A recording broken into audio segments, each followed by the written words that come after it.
The Volume, which is, I think, Colin Cowherd's podcast network. They're talking about Bengals and Chiefs. We're going to go ahead and listen to this insightful betting information here, and we're going to break down what I think is going to happen in the Bengals-Chiefs AFC Championship game. All right.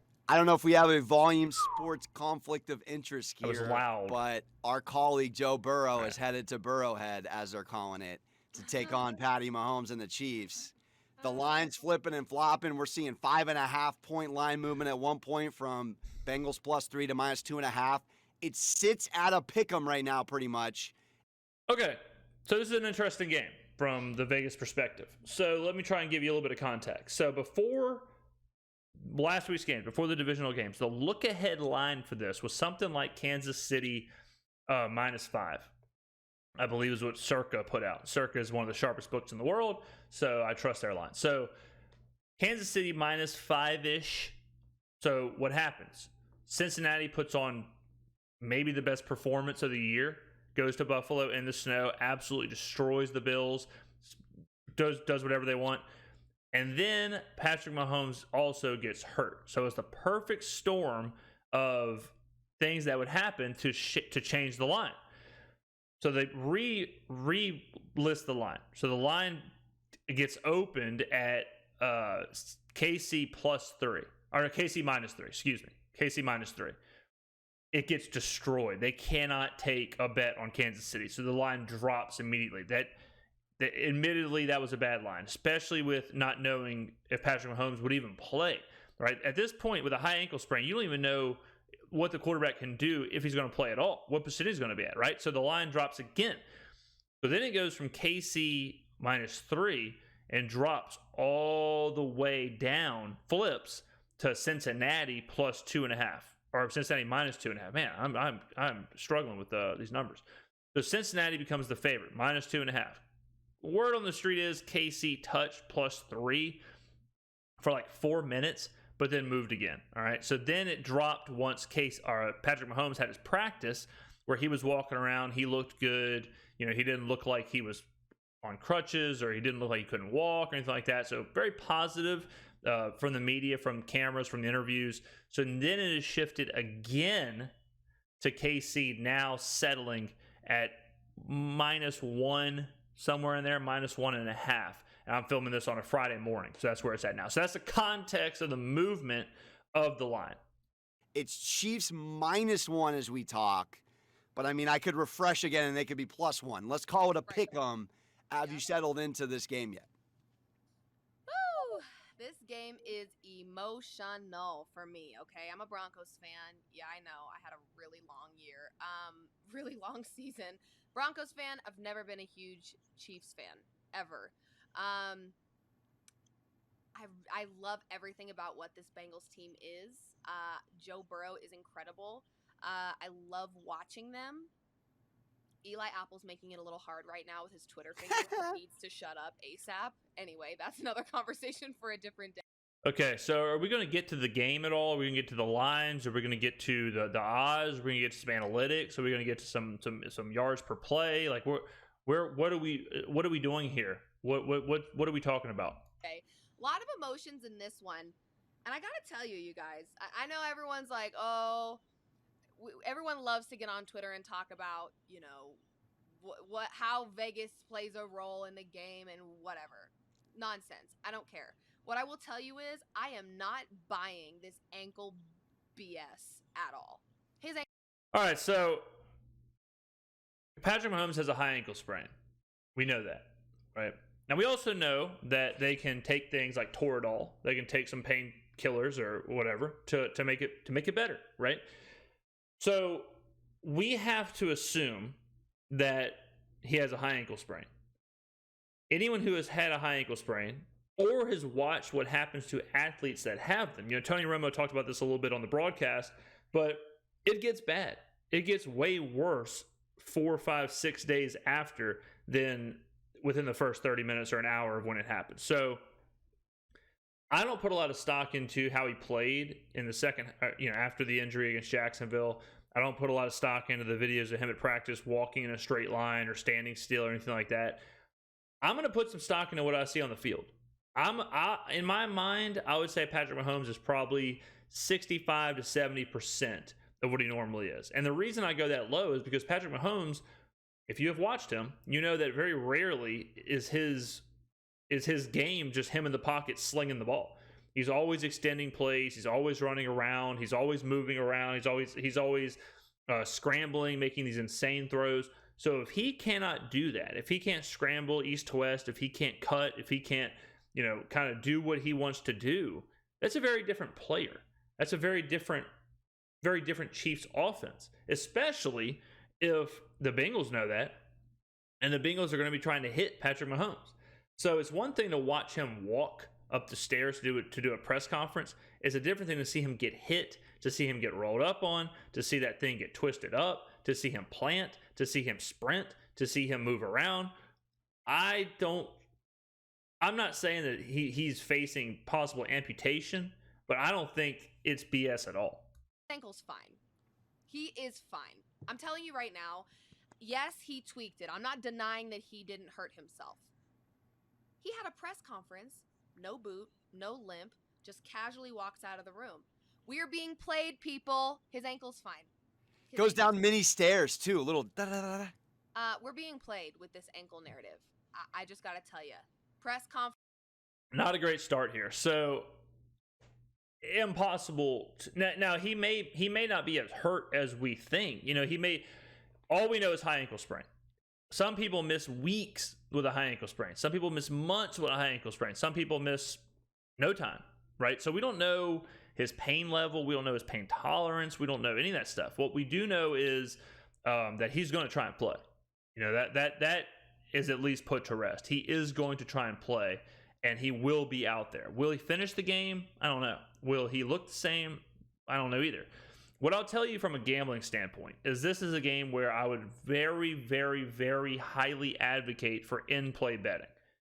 You're going to want to watch what he does on the field, because this kind of conjecture of he's faking it, or the Chiefs medical staff is faking it, or we're getting false reports, things like that, that's very dangerous to put your eggs in that basket, especially if you're giving betting advice. I would say to wait and watch. I would say to load up your accounts if you can, in-game wager. I would tell you to go ahead and just be ready, because if he gets out there in the first drive and he's running around, he's scrambling, he looks fine, then I would assume he's better than we think he is, right? If he comes out there and they're not running those halfback stretches, he's not running around, he's only in the shotgun, you can see he's visibly hobbled, then right? So a lot of betting is information. A lot of betting is information before the market gets it, or information that the market hasn't thought of. I always tell people when they're first betting, if your handicap starts with their quarterback's really good, then you got to keep going, because everyone knows that. That's factored in. You need to start thinking about information like altitude, thinking about travel, thinking about rest, thinking about cluster injuries, thinking about the Miami flu, thinking about if they stayed in Vegas the night before. You got to think about information like that, and not information like Patrick Mahomes is really good, right? So to have that information, we don't have that information. So all you can do is watch, hopefully get some in-play going. But besides that, I'm not really touching this game. I think if you do think Mahomes is okay and you want to get down before the game, I think the play would be the over. Because 47 with these two teams is super short. They're going to score, and if Mahomes plays the entire game, then I'd feel much more comfortable with the over of 47 than saying LMAO, he's fine, we're getting lied to, let's take the Chiefs. He walks down the stairs, he walks out, no boot, no limp. I'm not saying he didn't hurt himself. I'm just saying he's fine. He's not only healed, but he's going to go out there and take care of business. I also want to talk about this defense, this Chiefs defense that gave the Jags kind of a hard time. Their pass defense was pretty solid last game.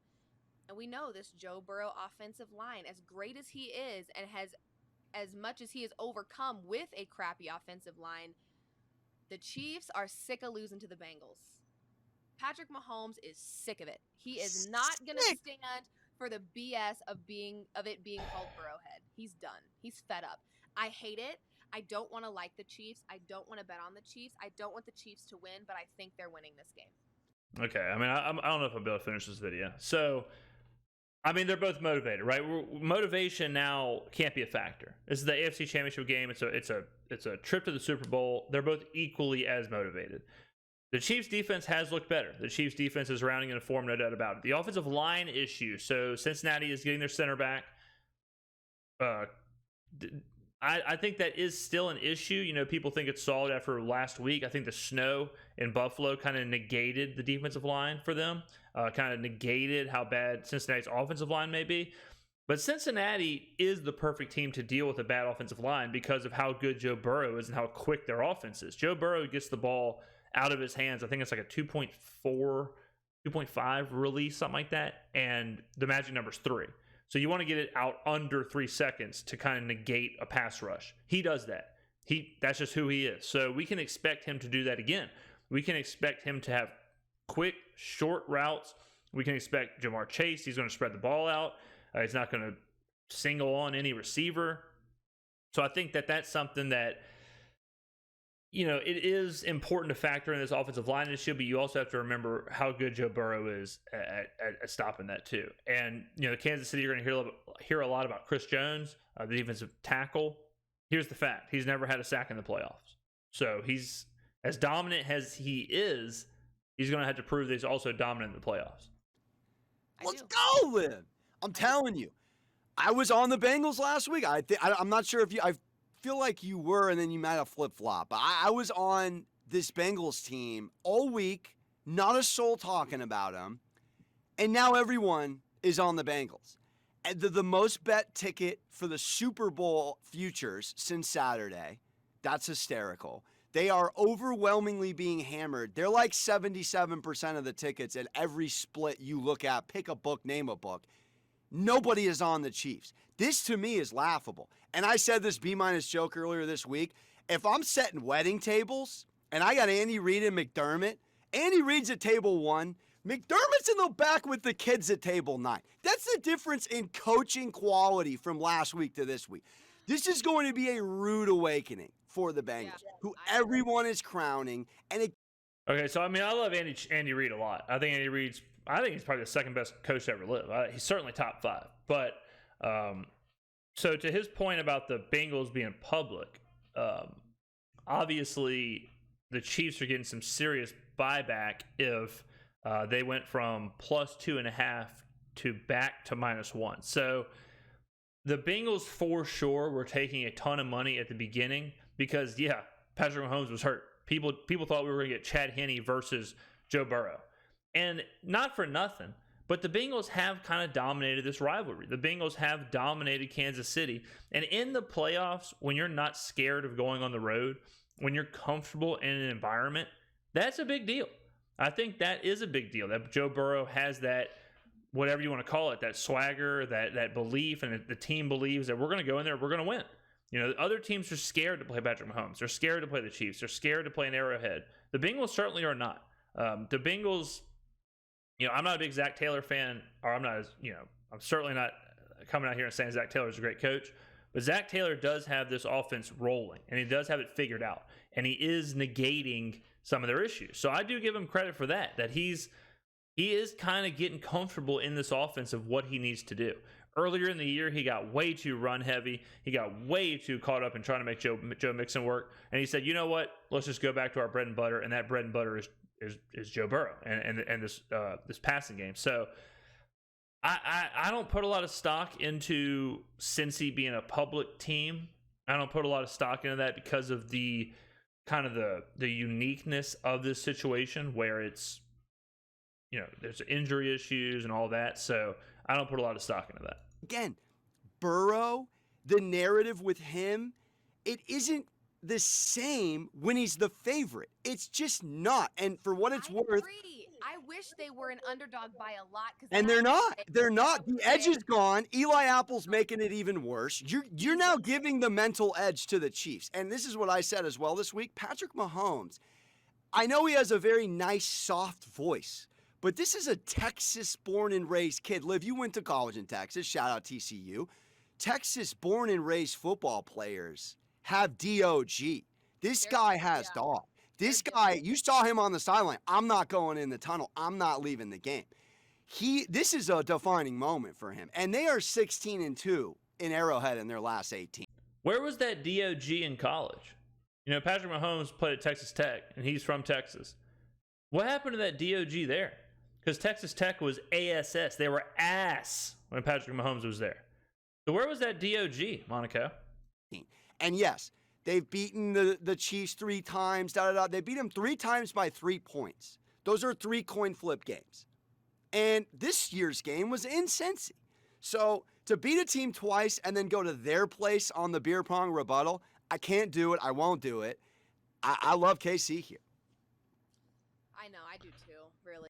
So I'm not saying either side is better here. I think it is a coin flip game. I think these teams are super evenly matched. The way I would look at this game, though, is, you know, again, you got to watch it live. But for what we know now is we're assuming Patrick Mahomes is not 100%. This offense will look different. They're not going to be able to do what they want to do if Patrick Mahomes is less than 75%, which I would assume he is. Joe Burrow is 100%. The Bengals are the Bengals. We know what they're going to do. We know what they're going to bring to Arrowhead. I think that right now, if I had to make a bet on this game, I think I would take the Bengals. I think I would take them, given the circumstances, and I would wait and see in game what I wanted to do with the Chiefs. Now, full transparency, I had the Bengals on a teaser. When they were +1 or +1.5, I got them up to 7.5 with the Niners. So I have the Bengals +7.5, Niners +8.5. I wanted to do the same thing with the Chiefs. Take the Niners 8.5, Chiefs 8.5. When they moved to 2.5, I just was wrapped up, couldn't do it, couldn't get to the window. So I wanted to have that middle. As far as the money line, as far as the spread, the odds, or the side, I got nothing. I'll more than likely get on the over of 47. That's what I would tout if I was giving you a pick. I would say take the over of 47, because that way you kind of hedge this like Mahomes thing. You hedge that he's going to be healthy, or that he's not as hurt as people are making it sound like. That's a good hedge against that versus taking a side in an already coin flip game. Also, you would this is kind of some all 22 stuff, but if Patrick Mahomes cannot take a snap under center and, you know, take a drop, hand the ball off to the running back, do those halfback stretches, you would assume that he's going to be playing the entire game from the shotgun and throwing short passes. That's going to extend the time of the game, because when you're passing a lot, the clock is stopping a lot. So I would also factor that into my over, that, you know, a lot of these offense, you're going to have more offensive possessions. More offensive possessions equals more points. I think both teams are going to score. Both teams run the same style offense, and I think you're going to get over that total. And I hate it. I absolutely despise it, but I just don't see them losing this game. I don't see it. I feel like if the Bengals were the underdog, I would feel differently. I really totally agree with that. They have been the underdog. They opened as the underdog. Like, what does that mean? They opened as the underdog in this game. What if they close as the underdog? Or they are the underdog. What am I even talking about? They opened and are the underdog right now. They more than likely will close as the underdog come kickoff. So what the hell are they talking about? Did I just have a stroke? Did I just black out? Let me listen again to what they just said here. Let me just make sure I didn't mishear them. I really totally agree with that. If the Bengals were the underdog, I would feel differently. They are. It says it on the screen. Chiefs are favored by 1 point. They are the underdog. What's happening? Am I in some kind of different time zone? Do they not know the graphics on the screen? I really totally agree with that. But no, I think I got to back the Chiefs, and I absolutely hate that I'm even saying those words, but I think it's the right bet. I mean, I appreciate that you feel that way, because it's not hard. Look, Charger and Bronco on the mic here. It's not fun. It's not easy, but we're in the business of making money, and I don't see it. Road favorites in the last 12 games, 3-8-1 against the spread. What is happening? There isn't a road favorite. The Chiefs are favored by 1 point. The Chiefs are -1. The Bengals aren't a road favorite. They didn't open as a road favorite. They didn't close as a road favorite. Spread. Just saying. Just saying. A road favorite is a scary thing. We'll see if they stay there. But I'm recommending. I got a lot of questions. I got a lot of questions of what's happening right now. Fire on the Chiefs at even money right now if you can on FanDuel. I think Liv echoes that. Let's do it. All right, let's rapidly get out of here with a little too high, too low, just right. Couple player props. I know you're out here. Okay. I got a lot of questions of what we just watched here, ladies and gentlemen. I'm actually kind of floored. It's unbelievable that we got through this. That we got through this game, or they got through this video. Congratulations to my patience. Congratulations to your patience. So we talked about this game. Talked about what I think is going to happen. Two great teams, two great quarterbacks. Happy with the matchup. I hope Mahomes is 80%. I hope he is 75% because I want to see a good game. But I can't, in good conscience, tell you to take a side on this because we just don't have the information. Can't do it. So I'll tell you the over. I'll say the final is going to be 31. Bengals 31. I'll say Bengals 31. Let's go way up there. Are we going to go 31-30? Are we cool with that? I want to go tight. I want to go I think it's going to land right in the middle there. I think it's going to land somewhere between 1 and 2 points. So I'll say Bengals. Yeah, let's say 31-30. Bengals 31-30. Book it.